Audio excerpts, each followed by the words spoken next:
Eduard Kuçi është sërish në Big Brother Kosova dhe një moment ka marrë vëmendje në rrjetet sociale mes tij dhe banorit Londrim Mekaj. Teksa londrimi ndodhej në lavanderi bashkë me banoren Sasa, në një atmosferë krejt të qetë, Edi afrohet papritur gjatë daljes nga dhoma dhe me shaka e prek me shuplak në të pasme.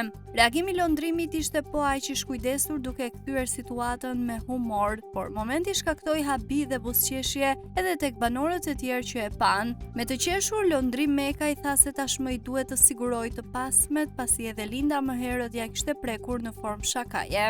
Komenti i tij u shpërndar me shpejtësi në rrjet duke u bërë një nga klipet më virale të orëve të para të edicionit. Banorja transgjinore Linda Rej ka ngritur një shqetësim serioz që lidhet me nevojat e saj shëndetësore brenda shtëpisë. Ajo shihet të jetë e tronditur ndërsa bisedon me banorët dhe u tregon atyre se produksioni nuk ja ka sjellë ende insulinën, një medikament jetik për të. Gjëja më absurde është që unë ende nuk e kam insulinën në dorë.